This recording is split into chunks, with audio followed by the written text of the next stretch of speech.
গতকাল election commissioner থেকে বের হয়ে আসিফ মাহমুদ সজীব ভুঁইয়া যে সংবাদ সম্মেলন করেছেন, সেখানে একটি বিষয় স্পষ্টভাবে চোখে পড়েছেন। তিনি পুরো পরিস্থিতি অত্যন্ত ঠান্ডা মাথায় এবং বুদ্ধিমত্তার সাথে সামাল দিয়েছেন। সংবাদ সম্মেলনে একাধিক সাংবাদিকরা নানানভাবে বিভিন্ন দিক থেকে প্রশ্ন করে তাকে বিভ্রান্ত করার চেষ্টা করলেও তিনি কোথাও মেজাজ হারাননি, বরং প্রতিটি প্রশ্নের জবাব তিনি ধৈর্য ধরে মাথা ঠান্ডা করে দিয়েছেন। এই গুণটা কিন্তু নাহিদ ইসলামের ভিতরেও দেখা যায়। তবে অন্যদিকে নাসিরউদ্দিন সাহেবের ক্ষেত্রে মাঝে মাঝে আবেগ প্রবল হয়ে ওঠে। আসিফ মাহমুদ সজীব ভুঁইয়ার মধ্যে সেই দুর্বলতাটাই নেই, এটাই তার শক্তি। তিনি বারবার একটি কথাই পরিষ্কারভাবে বোঝানোর চেষ্টা করেছেন, বর্তমান নির্বাচন কমিশনারের উপর তারা আর আস্থা রাখতে পারছেন না। এর কারণও তিনি স্পষ্ট করেছেন। তার বক্তব্য অনুযায়ী প্রশাসনের বিভিন্ন স্তর একটি নির্দিষ্ট রাজনৈতিক দলের প্রতি, মানে বিএনপির প্রতি অতিরিক্তভাবে ঝুঁকে পড়েছেন। নির্বাচন কমিশনার কার্যালয়, গোয়েন্দা সংস্থার প্রধানদের যাতায়াত, প্রভাবশালী ব্যবসায়ীদের সেখানে নিয়মিত যাতায়াত চলছে। এই বিষয়গুলো সাধারণ মানুষের মধ্যে প্রশ্ন তৈরি করছে। আসিফ মাহমুদ সজীব ভুঁইয়া মূলত এই কথাটি বোঝাতে চেয়েছেন যে নির্বাচনকে কেন্দ্র করে দেশের এক ধরনের অস্থিরতা বা বিভ্রান্তিকর পরিস্থিতি তৈরি করা হয়েছে বা হচ্ছে। জনগণের দৃষ্টি মূল সমস্যা থেকে সরিয়ে নেওয়ার জন্য একের পর এক নতুন ইস্যু সামনে আনা হচ্ছে। কখনো চরমনায় জামাতকে নিয়ে টানাটানি করা হচ্ছে, আবার কখনো এনসিপিকে নিয়ে বিতর্ক।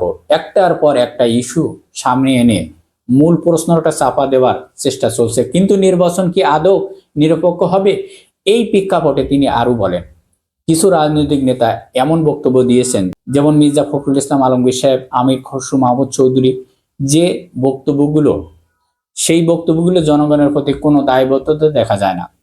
কারণ তারা ধরে নিয়েছেন প্রশাসনিক ব্যবস্থা এবং বাইরের প্রভাবের মাধ্যমে ক্ষমতায় আসা নিশ্চিত। কিন্তু ইতিহাস আমাদের শেখায় ক্ষমতা কখনো চিরস্থায়ী নয়। অতীতে আমরা দেখেছি অনেক হিসাব নিকাশ শেষ মুহূর্তে বদলে গেছে।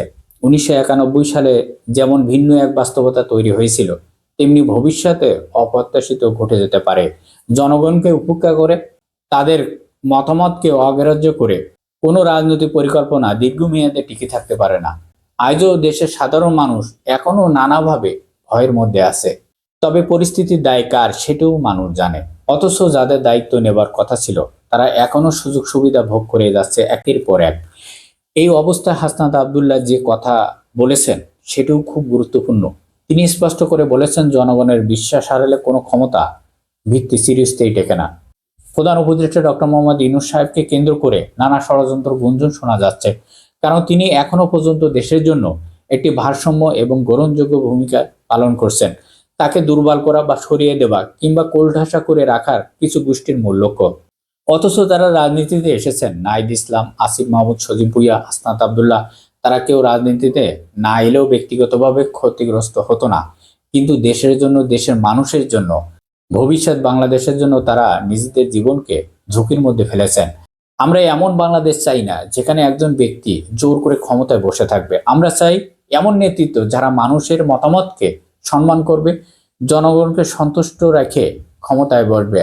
আমরা চাই একটি সুন্দর গণতান্ত্রিক বাংলাদেশ, যেখানে রাষ্ট্র পরিচালিত হবে মানুষের পরামর্শে, যেখানে ভবিষ্যৎ প্রজন্ম নিরাপদ থাকবে, আর কোনো অদৃশ্য শক্তি দেশ পরিচালনা নিয়ন্ত্রণ করতে পারবে না। এটাই প্রত্যাশা নিয়ে আমরা সামনে এগিয়ে যেতে চাই।